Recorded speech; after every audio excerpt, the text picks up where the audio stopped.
So ito, no? You did Leah? Leah, tama ba? Yes. Decades talaga, no? 15 years ago. Oo. So how was it?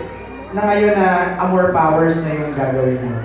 Parang hindi na rin ako makapaniwala na so originally part ako ng Pangako Sa'yo, and now I'm doing naman a different character, and it's such a blessing, a privilege to be playing Amor Powers. Oo. Si Angelica naman. Baklang-bakla ka naman dun sa trailer. Agad. Agad? How was it, Angel? Sabi ko nga kanina yung kay Direk Olive, sabi niya kay Jody, nakita namin yung purity ni Amor kay Jody. Sabi ko, ano kaya nakita nila sa akin? Sinabi, bitch to ako. Pero okay, it's a privilege po, Direk, coming from you.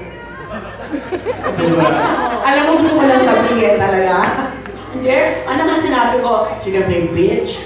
Diba? Tapos in the heart. Yes, I'm proud. Come in the heart of Gloria. I'm proud of you, Direk. Ako, I'm really just so happy that si Angge accepted that role. Yeah. Kasi sobrang challenging ang role ni Claudia Bellavista. It takes a special talent to do it. When it was offered ba sa inyo, Angel, Jody, agad, you said yes? When it was offered to you guys, Jody and Angel?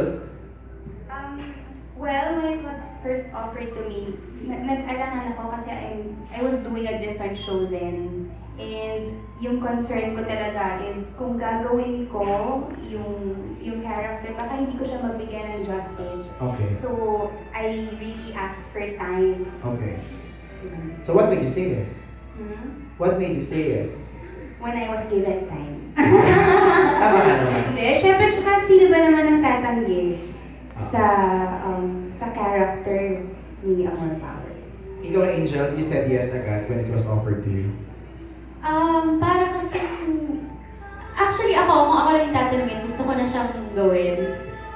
Kaya lang, ako kasi may mga kinoconsider ako mga tao, kung ano sa tingin nila, yung opinion nila, kasi hindi naman biro na first time kong gaganap ng mother role, and hindi siya below 10 years old, di ba? Binata na siya, te. Nag-expect na ako magka-movie pa kami. Ay, talaga ba? Na-love team kami. Wala na. Paso na ang pangarap ko. Nanay na. So, kinonsider ko yun, kaya ko ba na hindi ko na makatrabaho si Daniel as a love team? Seryoso ako, itong mga totoo-totoo. Seryoso talaga. Siyempre, hindi dun sa love team. Seryoso ako dun sa, kaya ko bang mapatunayan sa mga tao na mukha kami mag-ina? Na, yung ganun. So, tinanong ko si Tita Malu, sabi ko, believable po ba? So, ang sagot sa akin, Tita Malu, ako naniniwala ako na kaya mo.